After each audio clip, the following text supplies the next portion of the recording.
Welcome to the Madison Miller Podcast. Today is Thursday, November 5th, 2020. Today I'm going to recap yesterday's MACtion games and look ahead to today's games on the college football slate. I'm going to preview and predict tonight's game between the Packers and the 49ers, go over the latest with the election, recap last night's episode of The Masked Singer, and I'll do my best bet for the day. All right, we'll start with college football. As I mentioned at the top, we had MACtion last night, the return of the MACtion. So, without further ado, here we go with the results. Kent State over Eastern Michigan, 27-23. Kent State 1-0, Eastern Michigan 0-1. Kent State, I believe, closes like a 5.5 point favorite. And they get the win over Eastern Michigan. Western Michigan destroys Akron 58-13. Western Michigan 1-0, Akron 0-1. Buffalo over Northern Illinois 49-30. So Buffalo winds up covering. They're 1-0, Northern Illinois 0-1. Central Michigan over Ohio 30-27. This was one of the underdogs I liked. Central Michigan 1-0, Ohio 0-1. But the underdog I loved did me good. Miami of Ohio over Ball State 38-31.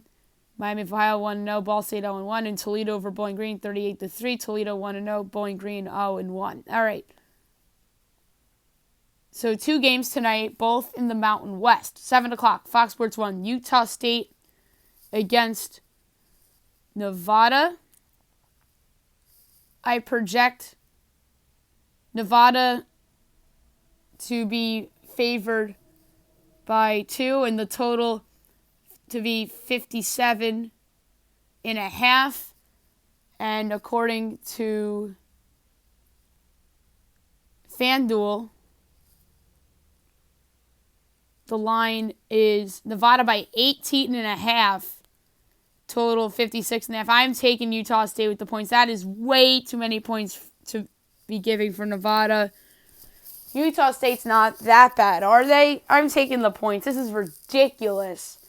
This might be, oh my God, I am going to be dancing over this. Like, 18.5, all Nevada has to do is win by 10? Like, that's an easy win for Utah State. All right. And at 9 o'clock on CBS Sports Network, Wyoming and Colorado State. I project Wyoming a 1 point favorite, total 54.5. Wyoming State by 3.5, total 52.5. So my numbers are a little closer here. I'm going to take the dog, getting the 3.5. I like getting the hook. I think Wyoming will probably win the game, but I'm going to say that Colorado State will hang around with Wyoming. So give me Colorado State getting the 3 to hook against Wyoming, and I do think that Wyoming will win. And I obviously think Nevada will beat Utah State, but I just think that number is absolutely just ridiculous. So the picks for tonight in college football: Utah State getting 18.5, and Colorado State plus 3.5. Now we'll move on to the NFL. We have a game tonight between the Packers and the 49ers on Thursday Night Football. That looks like it's a good to go. Ian Rappaport, all clear for the 49ers and Packers heading into tonight's game. Not counting those COVID positives already accounted for, the game is slated to be on. So that's good news. Thursday Night Football: Joe Buck, Troy Aikman, Aaron Andrews. I project Green Bay to be favored by 5.5, total 52.5. FanDuel, meanwhile, has Green Bay 7, total 48.5. I'm going to take the over 48.5. I just think that despite the injuries for the 49ers, I think that Green Bay's due for that kick-ass offense game. Aaron Rodgers is due for an awesome game after a couple lousy games. Aaron Jones back tonight for the Packers. That's the word on the street. I think he'll have a big day. The Niners will miss Nick Bosa. They've missed Nick Bosa all year. Their game went over last week against Seattle, and most of that was with the backup quarterback. So I think that the over hits, and I'm going to say Green Bay wins the game. I'm going to say 49ers get a garbage TD late. I'd say Green Bay wins like 33-26. And that, my friends, would mean an over. So give me Green Bay to win, but over 48.5. And by the way, the juice is on the under at minus 114. Overs minus 106. And no Jimmy Garoppolo, no George Kittle, no Deebo Samuel, no Nick Bosa for the Niners. But I still think they can go over. I think, and I don't think Brandon Ayuk's playing either. So, like I said, I think it's a big offense day for Green Bay. I think that you'll see a lot of Jerick McKinnon, a lot of those other random 49er running backs that some of you may have never heard of. So, we'll see how this goes for San Francisco. But even 33-24 gets the over for me. But I think that's a better score, 33-23. I think I'll go Green Bay by 10. Although I feel better about the over than I do about the Packers covering, because I think the back door is absolutely in play for the 49ers. Now we'll do election talk. It's still not over. After a couple of these states have not declared a winner. But the states that were called yesterday were Wisconsin and Michigan, and both of those states went to Joe Biden, as he's now up to 253 electoral votes. Wisconsin was 10, and Michigan was 16, so that was a big 26 points for Joe Biden. And now Nevada and Arizona is a state that a couple of these news outlets are not counting yet. The Fox News still has it as of Biden. MSNBC and CNN have it as a blank. Alaska's still yet to be done. Georgia, North Carolina, and Pennsylvania. So, it's not a lock that Joe Biden's going to win this. It's just not. So, Arizona's worth 11. Georgia is worth, I want to say 16. North Carolina's 15. Pennsylvania, 20.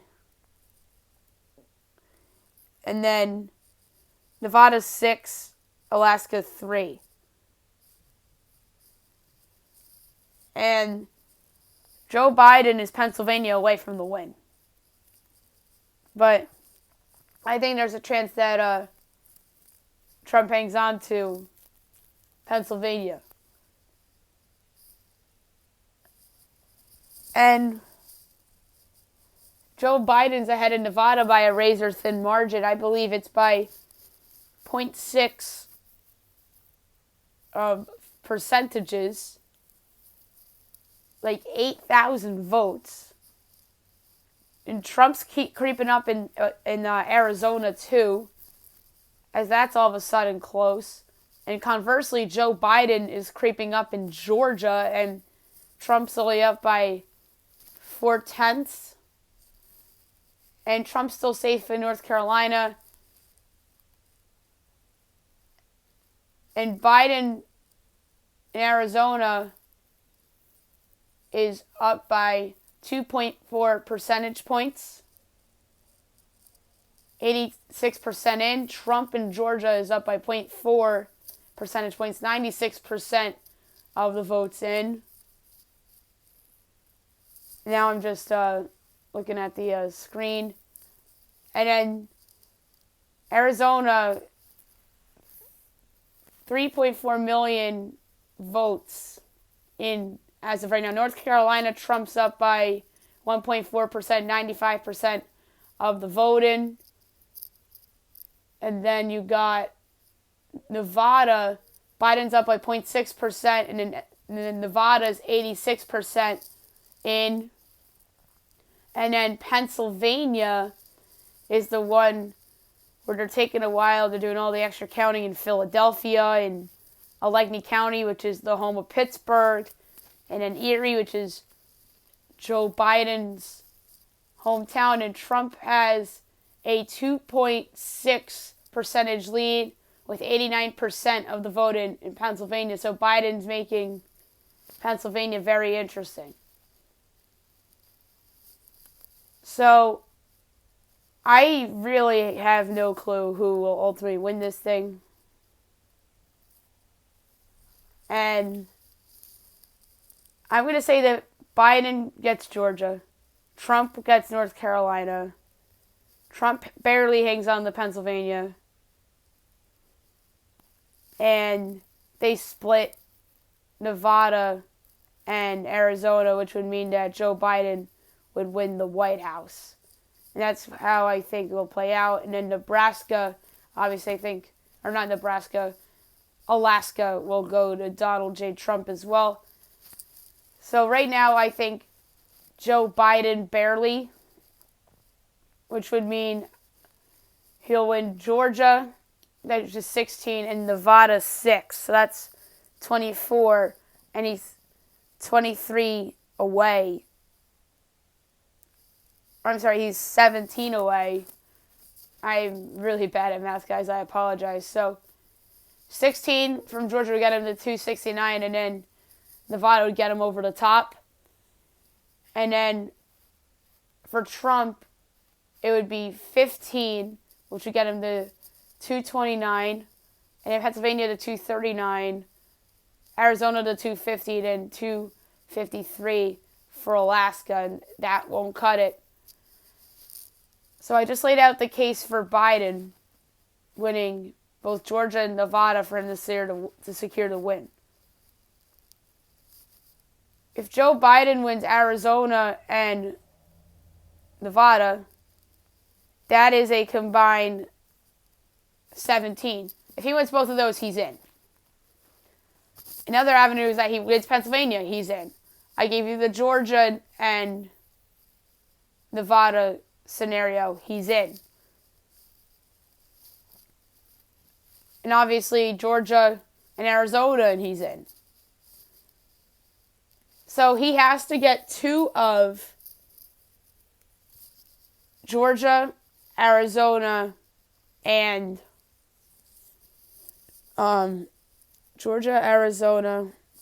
Nevada, or Pennsylvania. If he wins Pennsylvania, he's in. So that's the case for Joe Biden. The case for Donald. Win Pennsylvania. You have to win Pennsylvania if you're Trump. That's like the must-win state of all must-win states for him. That brings him to 234. North Carolina and Georgia, say he hangs on in Georgia and he gets North Carolina. That's a combined 31. So 234 plus 31 is 265. And then he wins either Nevada or Arizona, then he wins.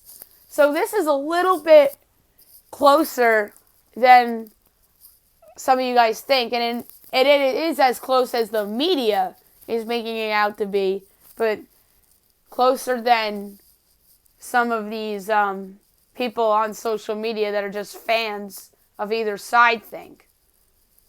And we'll see. I just laid out the case for either candidate to win. Like I said, it's very, very close. I think Georgia can flip the Biden and Arizona can flip the Trump. But is there a case where Trump can win without winning Georgia? Yes, there is. Let's say Biden wins Georgia. That's 16. That brings him to 269. Trump gets Pennsylvania. That's 234. North Carolina brings him to 249. Arizona brings him to 260.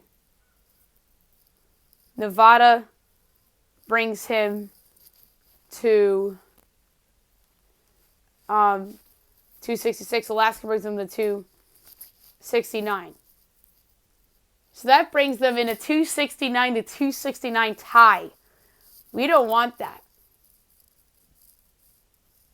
And it'll come down to those little electoral votes. And yeah, the nightmare scenario is what I just laid out. The 269 is still in play. The case for that, as I mentioned, Biden wins Georgia, and then Trump wins Nevada, Arizona, Pennsylvania, North Carolina, and Alaska. And Trump's currently at 234. I'm sorry, 214.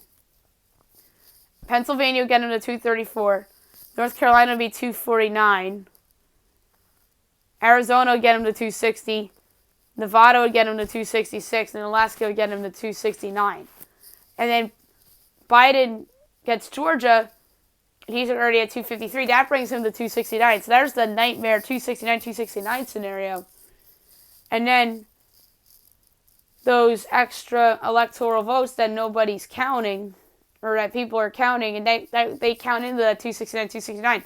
That nightmare scenario is still in play, and I'm fascinated to see how that plays out. I think there's a real shot we get to that nightmare scenario, but we'll see. I think that Arizona could flip the red after they called it blue, and Georgia could flip the blue after it's been red for a while. So I think those are the two best bets to flip. And now it comes down to Nevada, North Carolina, and Pennsylvania. And I still think that it's going to be a bit until we know who the winner of this election is. Now we'll do Masked Singer for last night. It was a good show. I'm glad that they decided to have it on, get people's mind off the election, and it was indeed a fantastic, fantastic show last night. The guest panelists last night came out and dressed up like a TV and sang, and then they had the judges guess who it was. Some of them guessed Keegan Thompson, and sure enough, it was Wayne Brady, who's never been a guest judge before. Obviously, the season 2 winner. He was the Fox, and he was outstanding. And I thought he did a good job as a guest panelist last night. First up was the Mushroom. He hints about being in high school, and there was books, and there were black beetles, which was interesting. So maybe he was referring to his high school days. Tiara, there were glasses. And then the contestant performed If I Could Turn Back Time by Cher. And the hints were magic lamps. And the Mushroom's magic lamp was a brain.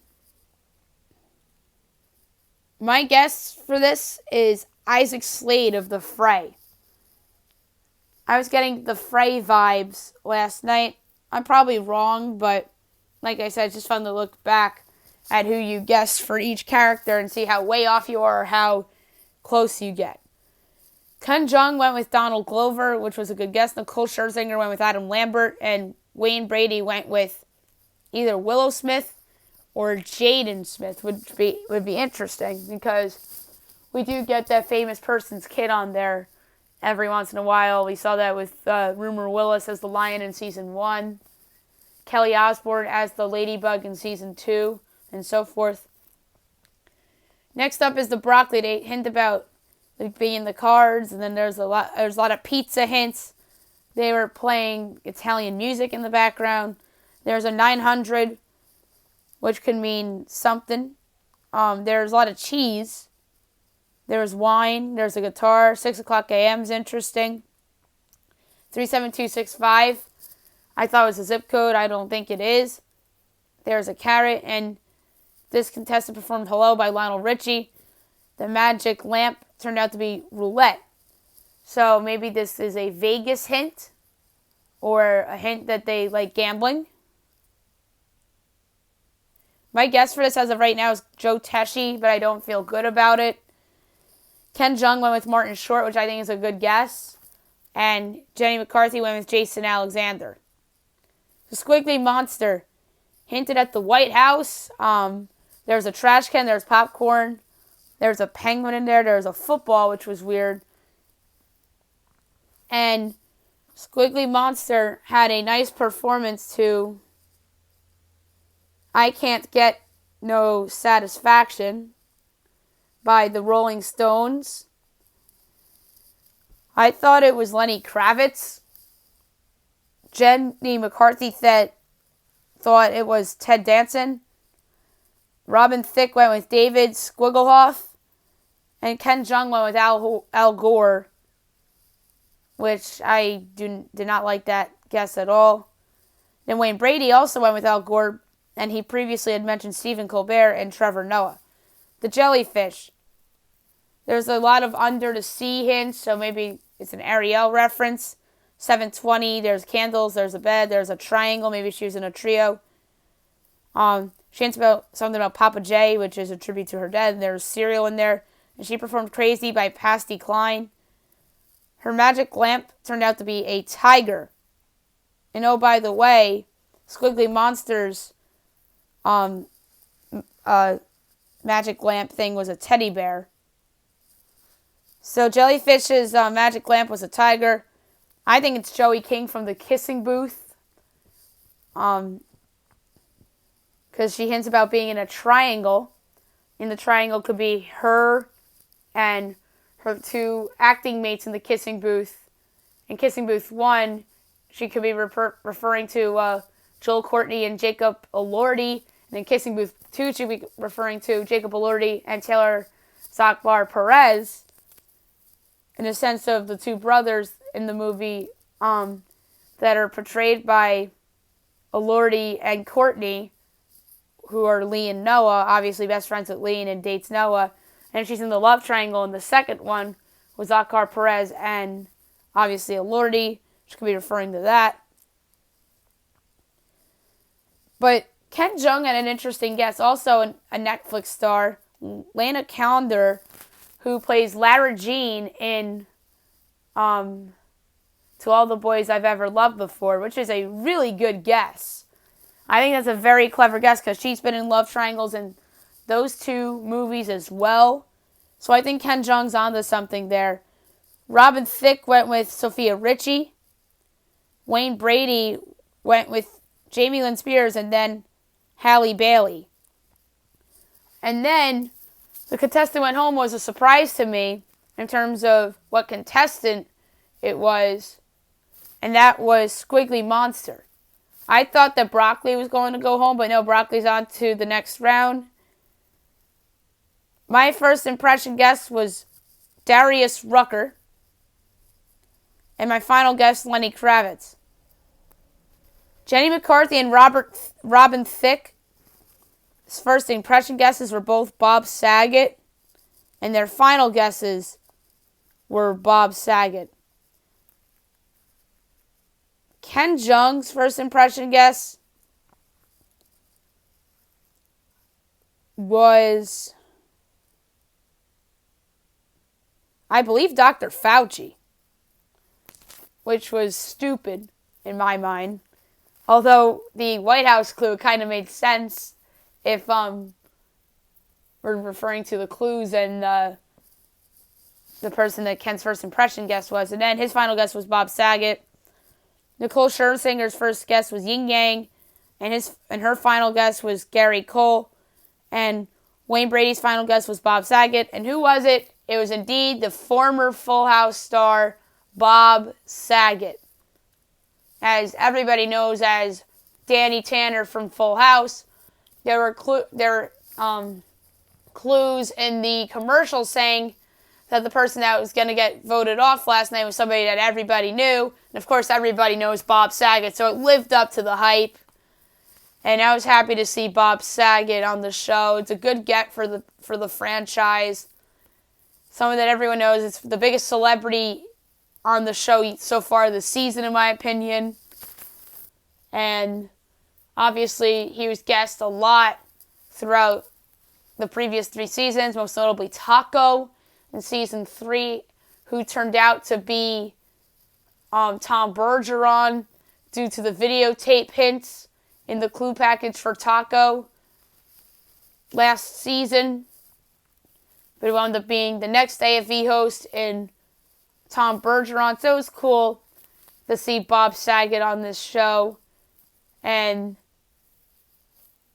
I'm sure all of his former Full House mates was happy to see him on that show, as well as a lot of former fans of that show. And a lot of the clues made sense. Like, there's a teddy bear magic lamp hint, and the teddy bear obviously refers to Mary-Kate and Ashley Olsen, character of Michelle Tanner in Full House.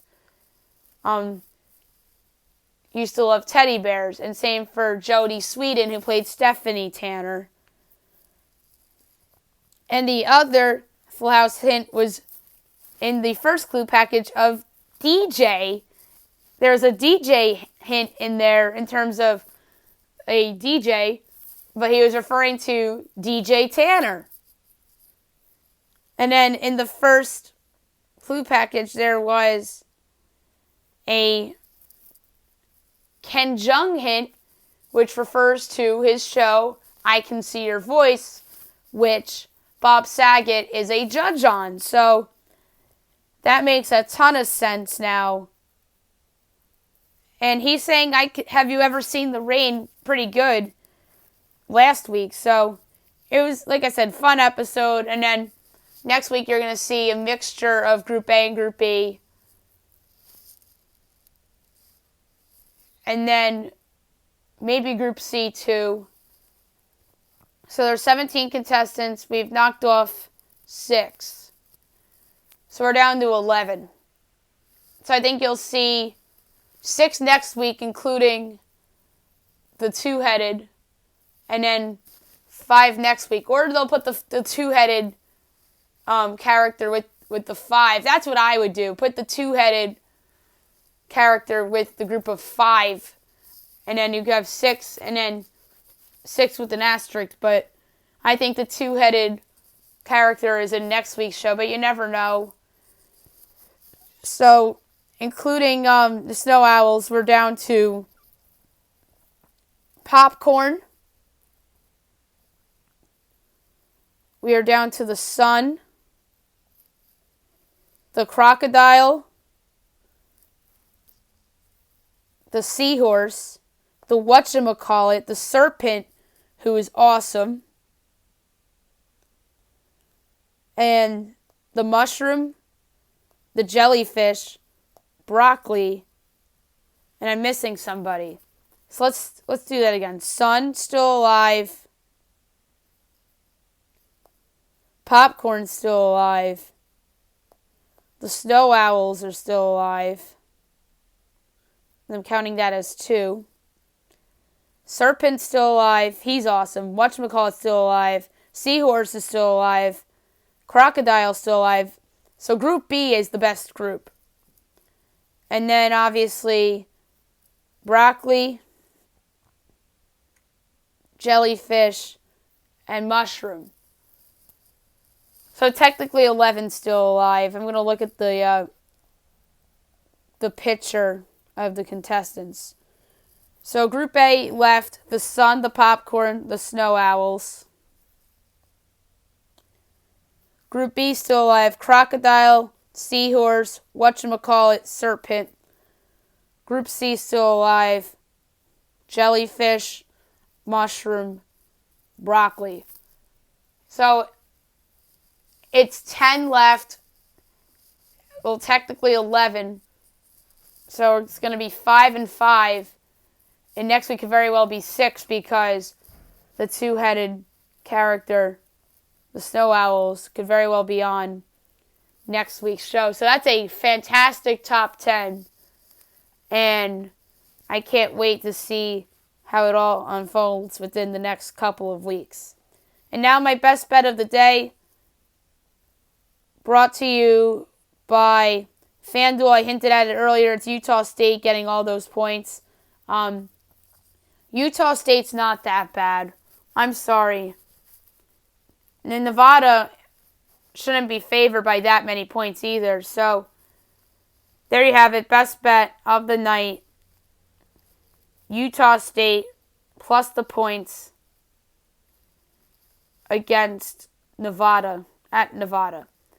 So that's it for the show today. I'll be back tomorrow recapping college football and Thursday night football and looking ahead to the weekend. Maybe we'll talk a little off-season stuff as well for the NBA and Major League Baseball. And obviously my best bet and Fab 5 for the weekend and tomorrow respectively as well. Hope you guys have a great day, everybody.